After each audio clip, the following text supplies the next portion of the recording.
The explosion of twisted metal and fire tore through the night sky, and for a moment the world seemed to stop.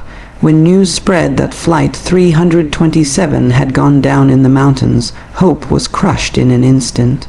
Among the passengers was a 14-year-old girl named Amina, a girl with bright eyes, a smile that could melt walls of grief, and dreams of becoming a doctor.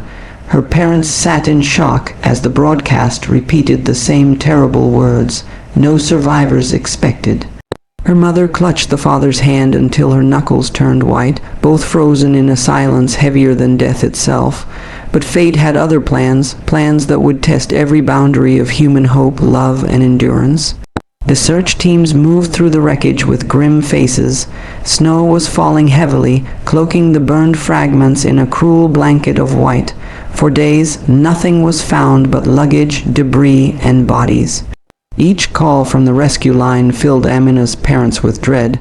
Each ring of the phone seemed like a hammer falling on their already broken hearts. Relatives and neighbors came, offering prayers and food, but the family barely touched a bite. They stared at Amina's room instead, the books still open on her desk, her favorite scarf hanging near the door, the photo of her laughing with her younger brother. Her brother, only 8 years old, would not stop asking the same question, "When is Amina coming back?" His father had no answer, only tears he tried to hide behind the walls of his room. On the 4th day, when hope had already begun to turn to acceptance, a message came from the mountain rescue team. A survivor had been found. A child. At first, no one dared to believe. The family raced to the hospital where she was being taken. The corridors smelled of antiseptic and despair, yet that night they also carried something else, miracles. When they entered the ward, there she was, bruised, broken, but breathing. Amina lay on the bed, her lips cracked, her skin pale, but her eyes opened the moment she heard her mother's sob. She whispered, almost inaudible, "Ammi." That single word shattered the dam of silence. Her mother collapsed onto the bed, holding her daughter's fragile body as if she would never let go again.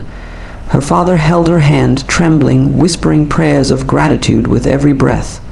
The nurses stood back, tears rolling down their faces, moved by a love that filled the room with light. Amina's survival was no accident. She told them later how, in the crash, she was thrown against a broken seat, shielded by twisted metal that spared her from fire. For 2 nights she crawled among the wreckage, surviving on melted snow. She screamed until her voice broke, but the mountains swallowed her cries. When she could no longer move, she curled under a torn piece of fuselage, whispering to herself that she must see her family again. "I remembered your faces," she told her parents later, "and I told myself, if I close my eyes now, I'll never see them smile again." It was that thought that kept her heart beating until the rescuers arrived. The road to healing, however, was long and painful. Her legs were fractured, her ribs bruised, and her spirit shaken. Nights were the hardest. She would wake up screaming, the sound of tearing metal and cries echoing in her dreams. Her parents stayed by her side every night, her mother humming the lullabies she used to sing when Amina was small. Her father held her hand through every injection, every surgery, never once leaving the room even when exhaustion bent his shoulders. The little brother, though too young to understand the weight of trauma, would sit by her bed, showing her his drawings, telling her stories, and making her laugh when she thought she had no laughter left. There were moments of despair when she whispered, "Why me? Why did I survive when so many didn't?" Survivor's guilt clawed at her heart, and the silence of the hospital room sometimes felt unbearable. But each time her parents reminded her that her life was a gift. "You were spared for a reason." Her father told her, "One day you'll turn this pain into light for others."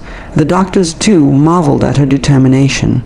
Though her legs trembled and her body resisted, she insisted on standing, step by step, until she could walk again. Each small victory was celebrated with tears and prayers, each step a reminder that miracles are not only about survival, but about the courage to keep living. Months passed, and the story of Amina's miraculous survival spread through the city. Strangers came to see her, to touch her hand, to tell her how she gave them hope. News channels covered her recovery, calling her the girl who came back from death. But for her family, she was simply their Amina, the girl who once filled their home with laughter and now returned to do it again. The day she finally walked out of the hospital on her own feet, her entire neighborhood gathered to welcome her home. Flowers rained down, children clapped, and the air was filled with joy. Her mother could not stop crying as she whispered, "You left in silence, but you returned with the sound of life." In the end, Amina's survival was not just about one girl beating death. It was about love that never gave up, faith that held strong even in the darkest nights, and the strength of the human spirit to rise from ashes. Her story became a reminder that even when everything seems lost, miracles can still break through the storm. As her family rejoiced in her return, they knew they had been given a second chance, and that life, fragile, fleeting, precious, must be cherished every single day. And so the world remembers not just the crash, but the girl who came back, carrying with her a message that still echoes. No night is so dark that it can silence the dawn of hope.